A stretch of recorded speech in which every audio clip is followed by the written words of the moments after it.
С самого утра Даша даже не собиралась вставать. Ей ужасно хотелось понежиться в тишине и спокойствии. Муж уже давно уехал на работу, и она, раскинувшись на большой кровати, словно расслабленная черепаха, наслаждалась редким моментом свободы. Все дела были сделаны заранее, ужин приготовлен на 2 дня вперед, Илюшу в садик отвез Сергей, а ее собственная работа начиналась только после обеда. Работа у нее была удаленная, занимала немного времени, но приносила ничуть не меньше, чем мужу, который сутками пропадал в офисе. Идиллию разрушил внезапный грохот, дверь в спальню распахнулась так шумно, будто в дом ворвались силовики. «Так, невестушка, я все решила», — громко объявила Валентина Петровна, свекровь, входя в комнату с чемоданом. «В Грецию вместо тебя лечу я, а ты сегодня же отправляешься на дачу к отцу.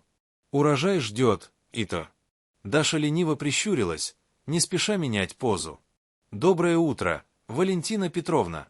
А почему это я должна ехать?» «Потому что ты жена моего сына», — резко ответила свекровь. «И обязана помогать семье.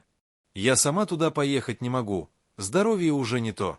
Мне отдыхать нужно, а ты молодая, справишься». Даша села на кровати, потянулась и сдержанно сказала: «Может, ваш сын поедет? Или внук? Они ведь тоже семья. Сергей работает, внук мал», — отрезала свекровь. «А ты все равно сидишь дома за компьютером. Вот и займешься делом». Спорить было бесполезно. Валентина Петровна вышла, хлопнув дверью, и сразу же начала раздавать указания по телефону. На следующий день свекровь, Сергей и Илюша уезжали в аэропорт. Даша стояла в стороне и молча наблюдала. «Дашенька», — сказала Валентина Петровна снисходительно, — «кто-то должен следить за домом. И на даче дел полно. Я уверена, ты справишься». «Конечно». «Хорошего полета», — улыбнулась Даша. Но стоило двери закрыться, как она достала чемодан и начала собирать вещи. «Ну что ж, посмотрим, кто кого», — тихо усмехнулась она. На даче ее встретил свекр, Иван Сергеевич. «Наконец-то приехала. Валя сказала, будешь помогать. Иди сразу в огород, работы полно». «Конечно, Иван Сергеевич», — улыбнулась Даша. «Но я подумала, зачем нам обоим мучиться, если можно нанять человека?» Он удивился. «За какие такие деньги?» «За мои. Ваше здоровье важнее». Через час приехал рабочий и занялся делом, а Даша устроилась на веранде с ноутбуком и кофе. «А ты что, помогать не собираешься?» — спросил свекр. «У меня тут стратегически важная работа — наблюдать», — ответила она с улыбкой. Когда урожай был собран, Даша сказала: «Иван Сергеевич, вам билет покупать». «Какой билет?» «В Египет. Я решила отдохнуть и вас беру с собой. Поедете?» Свекр долго смотрел, потом рассмеялся. «Ну, Дашка, ты даешь. Ладно, поехали».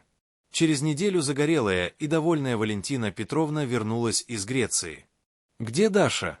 «Все еще на даче, наверное». «Такая молодец, столько работы там», — причитала она, пока искала телефон. Она позвонила Даше. «Дашенька, ну как ты там?» «Все собрала?» «Конечно». «Все готово», — спокойно ответила Даша. «А ты где сейчас?» «На пляже». «На каком пляже?» «В Египте». Телефон чуть не выпал у свекрови из рук. «Что ты там делаешь?» «И с кем?» «Отдыхаю». «С вашим мужем», — невозмутимо сказала Даша. На несколько секунд воцарилась тишина, а потом: «Ты увезла моего Сергеевича. Вы же говорили, что я должна помогать ему. Вот и помогла, свозила на море. Урожай продала, кредит закрыла. Все честно». Сергей едва сдерживал смех. Когда Даша и Иван Сергеевич вернулись, свекровь ждала их на пороге. «Да как ты посмела? Деньги тратишь, как хочешь. А зимой чем питаться?» «Не переживайте. Урожай продали, кредит закрыт», — спокойно сказала Даша. Свекр вмешался. «Валя, ну чего ты? Дашка все правильно сделала. Ты сама-то куда умчалась? А мы когда последний раз отдыхали?» Свекровь открыла рот, но слов не нашла. Даша подошла ближе. «Валентина Петровна, отдых – это прекрасно. Но вот командовать не всегда полезно для здоровья». С тех пор фраза «это не обсуждается» исчезла из ее речи навсегда.